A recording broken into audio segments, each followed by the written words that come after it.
My name is Reverend Leslie Goodwin. If I don't know you yet, I do now. Hello, welcome to New Vision Center.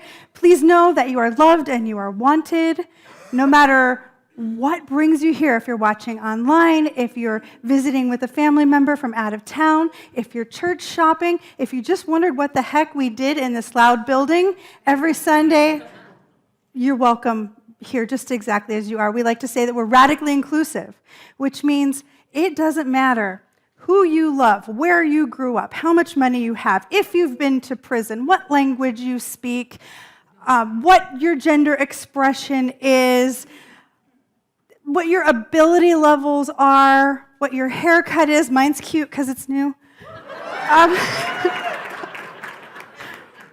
Whoever you are, whatever brings you here, welcome, welcome, welcome. It's December. We got one woo and a bunch of And I mean, I get it, right? Because I'm of two minds. If you read the newsletter, you might have read my opening essay. Every week in the newsletter, we have an introductory essay to what the talk is going to be about. And this talk is called Celebrating Each Other. And as I lean into December, I am one of two minds. There is the part of me that is gleeful child, putting up the Christmas tree. That's quite a process at my house. I'm a little crazy about the Christmas tree and baking the cookies and wrapping the presents and parties, parties, parties, yay, yay, yay. And then there is the angry, sullen, obligated, bratty teenager in me that doesn't wanna. I don't want to go to the party with the people that might have an opinion about what I do for a living or how much money I make or what my sexuality or gender expression might be. I don't want to have a conversation about people with different political beliefs or religious beliefs that want to debate with me about it. I want to stay home with my husband and my dogs and my very angry cat and my Coco and just... Is it just me? Does anybody get that way sometimes during the holidays? And I want to be in that place of that little girl that just lights up. And I find myself sometimes just not there. And so I realize that I have this aspect of my life. I'm a big believer that every single thing you ever do is building up skill sets that lead to a successful life later. Even things that you have no idea are leading to your life working well. So I grew up in the Midwest, and football is a thing in the Midwest. Anybody grow up in the Midwest? Anybody grow up in a football town? Yes. And there are three core pieces to a football game. There's the offense. I was clearly not a football offensive lineman. There's the defense. And then there are cheerleaders.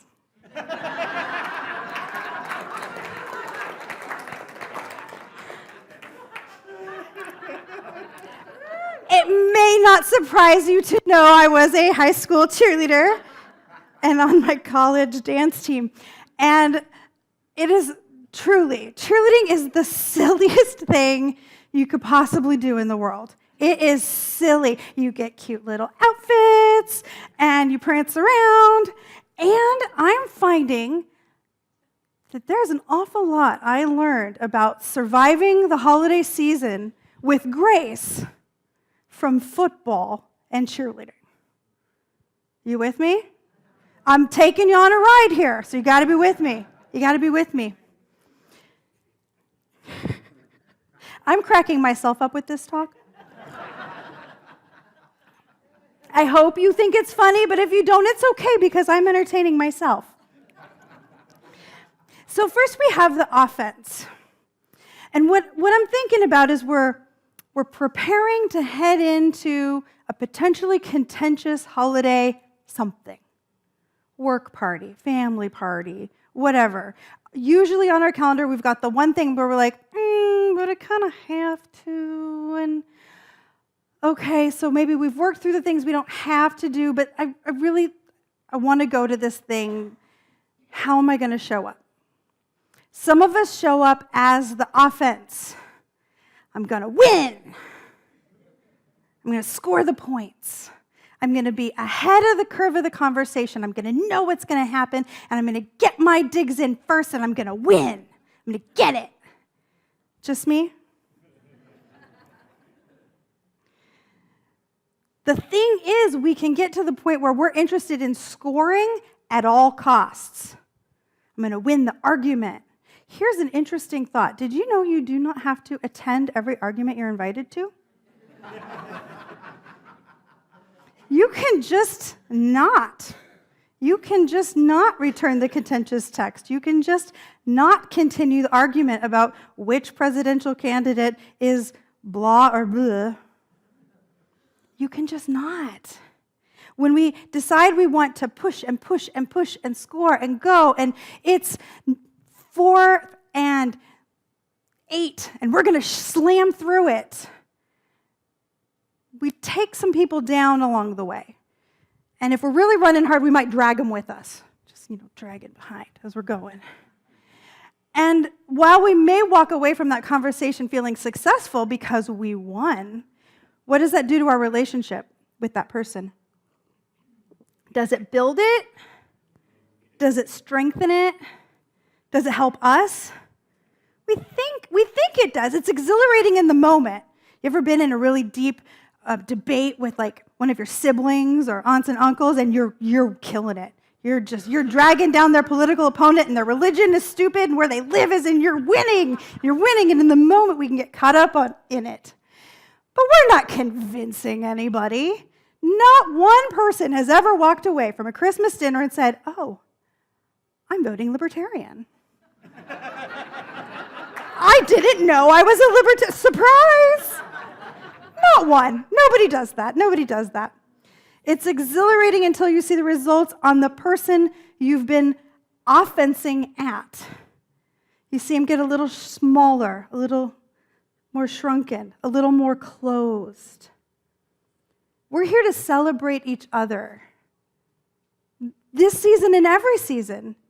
And when what we are doing causes someone physically or energetically to do this, we are letting the exhilaration overwhelm our actual belief system. Let that sink in for a minute. When we're focused on winning instead of loving, when we're focused on winning instead of accepting, we're actually acting against our professed belief system. That can be a humbling moment. That can be a moment that causes me to go into my inside place and say, wow, am I the person I think I am? Am I the person I claim to be? Am I the person I want to be?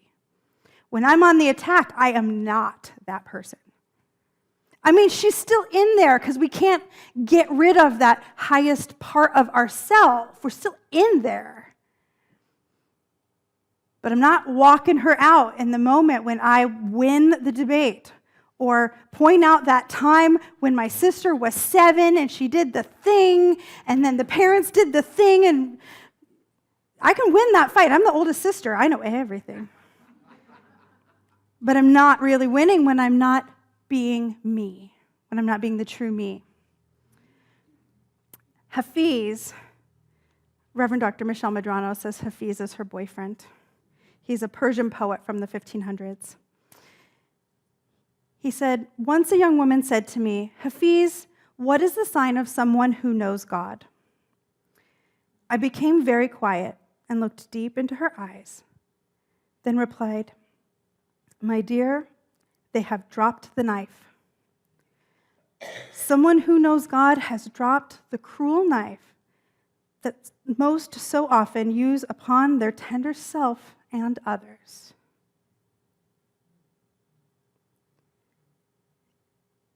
If we want to follow our professed belief system, we have to drop the knife. Most of us know that.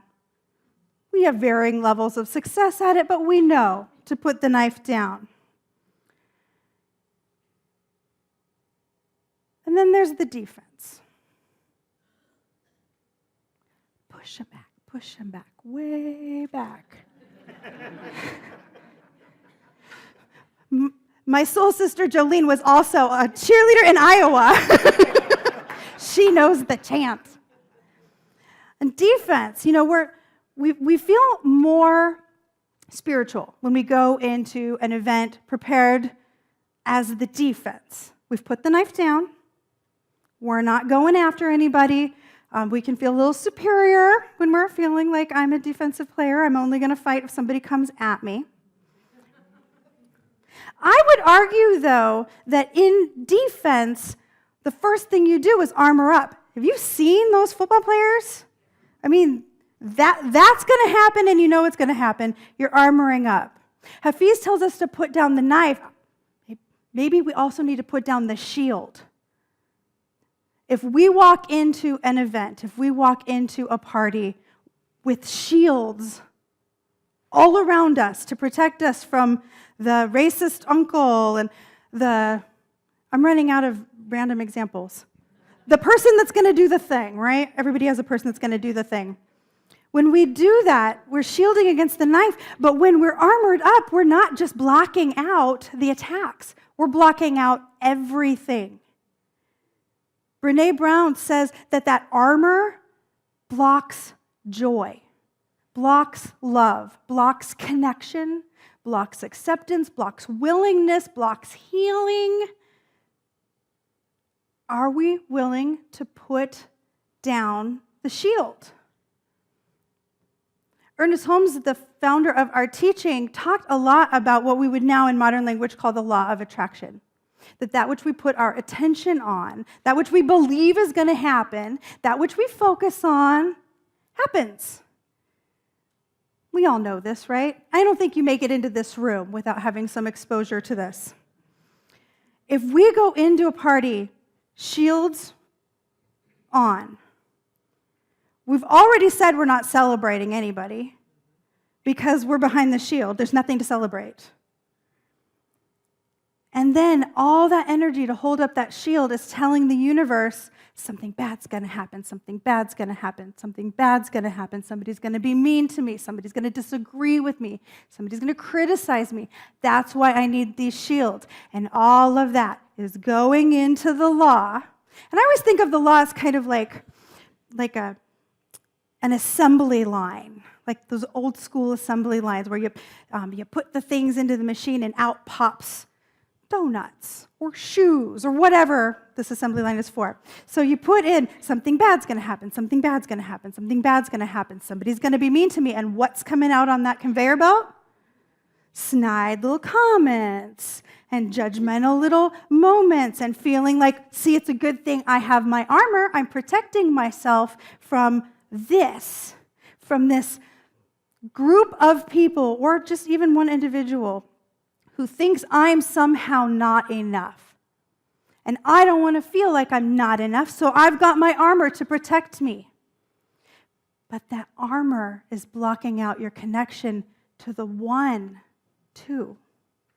And that's the only connection that can make us feel like we are enough no matter what's going on. When we're armored up, the only thing we're living in a stew of our belief that something bad's going to happen, that it's inevitable, that it always happens, that person, they don't change, they don't grow, they haven't spent their year working on being a better person, and what comes out of the machine? That same old relationship, because we're armored up. So I think as much as Hafiz is right about putting down that cruel knife that we use against ourselves or others, just as much we need to put down the armor. I don't want to shut out the good in my life. I don't want to shut out the belief that even people who have hurt me over and over in the past can be different. I want to celebrate them. Conveniently, Conveniently, I was a cheerleader. And I'm going to go ahead and say, being a cheerleader prepared me for this job. And whether you were a cheerleader or not, I invite you all right now to cheerleading camp. I'm not going to make you actually stand up and do chants. Probably. But there are 3 things that I learned, 3 key aspects of life that I learned cheerleading that have served me my whole life. And I'm going to tell you them, and you're welcome to have them and use them in your life. The first one is be prepared. Be prepared. Now, I understand that it probably looks like those cheerleaders spend most of their preparation on their hair. And we do. But man, I used to fight with my dad because he would, just for the fun of it, start this thing about cheerleading's not a sport. He loved, that was like the beginning of the razzing me, right? And we're a very big razz each other family. Cheerleading's not a sport. And the reason he would do it is because he knew full well every day I was out there running. Every day we were practicing. Learning those chants, learning those stunts, practicing tumbling. I am a terrible tumbler. I fell more, I think I might have set a record for falling, attempting tumbling passes at my high school, but we kept going at it. We practiced. We made lists. My friend Sarah, who was a co-captain with me one year, actually found a list somewhere in a box of cheers in order that we were going to do at some game. We were prepared with our list. So what does this have to do with being at a holiday event, preparing for a holiday event? First, you have to have a plan of action. You have to decide which you is showing up to the party. Is the same old you that armors up and slashes and goes at the sister and does the thing? Is that the you that's going to show up, or are you going to try to do it differently this time? You got to prepare. Maybe you do some role playing with a practitioner or a friend who understands how this works. That if somebody says something that's designed to get you going, how are you going to extricate yourself? Some of my favorites are, that is a really interesting point.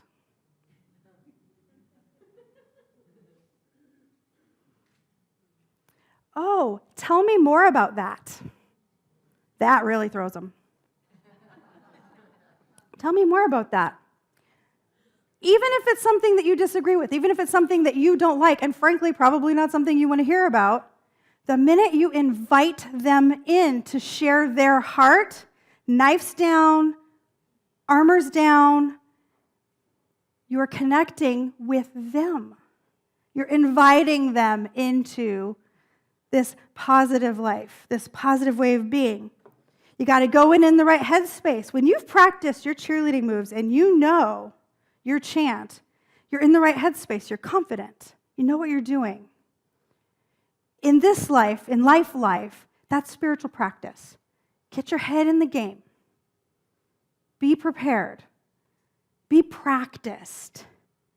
Get in that right space.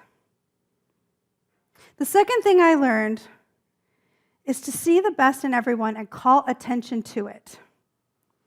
I am here to tell you, my friends, that my football team did not win every game. One of my basketball teams one year went completely 100%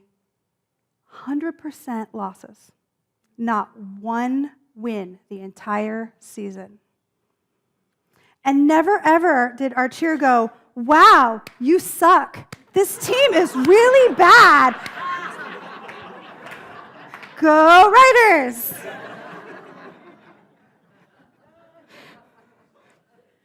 Not once. Or, what a shock, another interception. No. We were looking for that one thing that was going right. And dude, sometimes it's just the one thing, right? Sometimes we really got to look for it. But you find that one thing that's going right, and you call the cheer that not only points it out to you, but we're cheer leaders. We're not just by ourselves. Well, I mean, we kind of do the same things when it's just us, but we're not just, 6 girls doing a chant. We're 6 girls doing a chant in front of stands of people and encouraging them to do the same thing, to see the one thing that's good and focus on it and call it out and scream about it and cheer it on and invite more of that. Because same thing, we've got our machine, right? We got a first down. Great tackle. Woo, we got the ball again. We lived to halftime. Whatever it is we're cheering. What's coming out here? Another great play.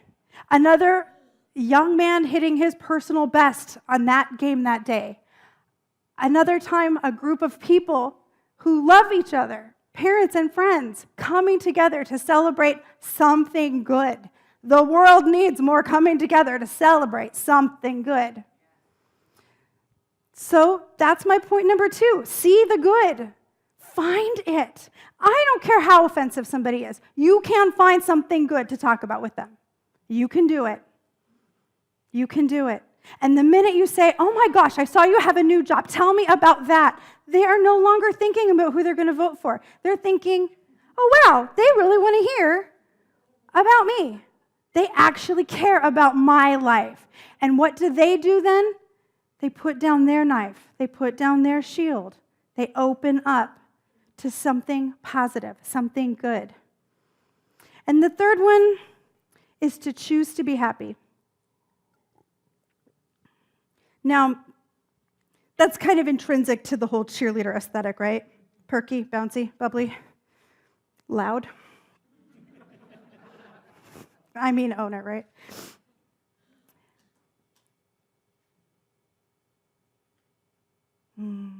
Choosing to be happy. But it isn't inherent. It isn't obvious to choose to be happy. There are times when you gotta take a break, catch a breath.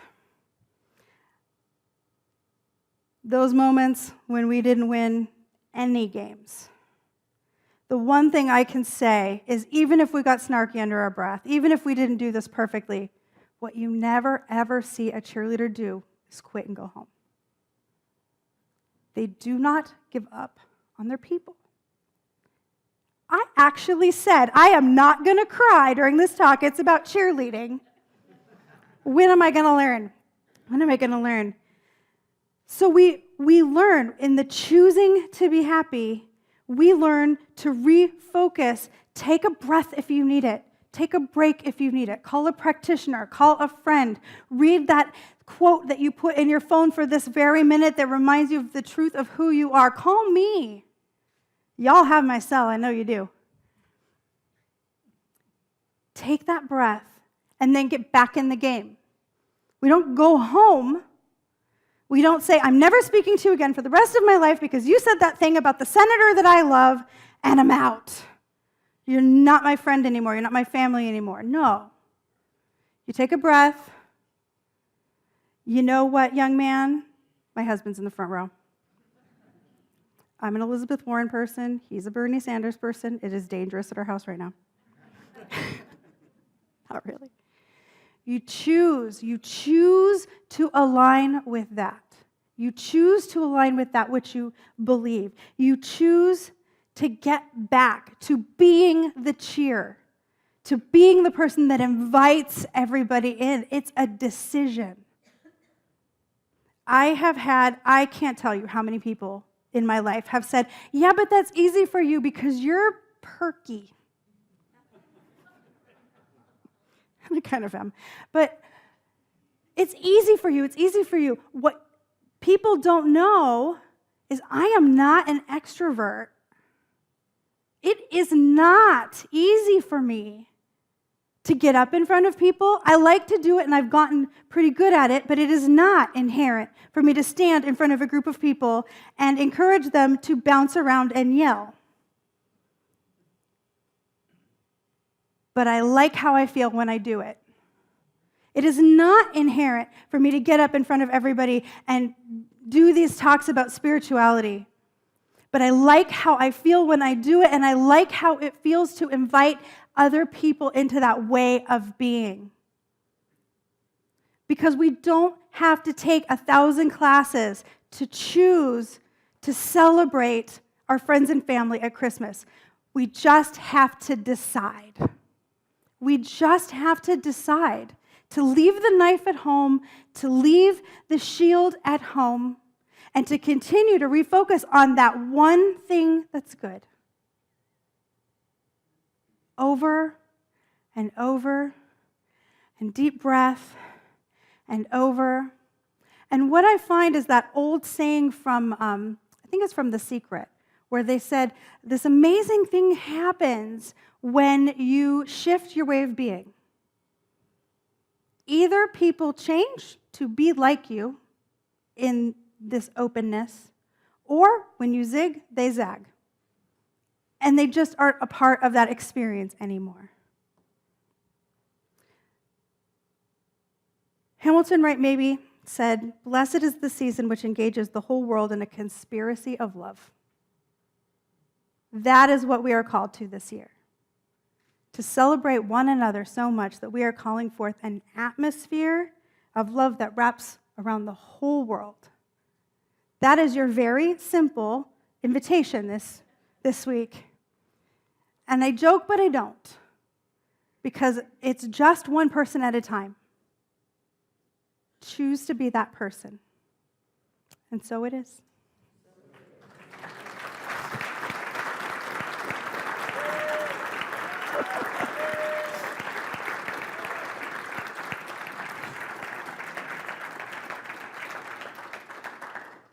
So let's anchor that in prayer. Oh, how good it is to come together and know that in the two or more, as we choose to walk out the principles of radical acceptance, as we choose to be the person that refocuses on the positive, as we choose to walk into every event, every party, every holiday without a knife, without a shield, with the intention to be love, that there is a power greater than us that is carrying us forward and helping us to do just that. That we are never alone, that we are never unsupported, that this infinite presence that we call God is right where we are, that it can never be separate from us, that it is perfect, that we are expressions of it and we are perfect. It is the truth of everyone within the sound of my voice now and forever, because it's the truth of everyone. So I claim and affirm for everybody everywhere a holiday season that is blessed and filled with love, whether you're celebrating Hanukkah or Christmas or Ramadan or Kwanzaa or solstice or any other holiday that I can't think of in this exact moment. The blessing is present. The truth is present every time you're present, every time I'm present. And so I just know ease and grace and love for all of us and call it good. And so it is.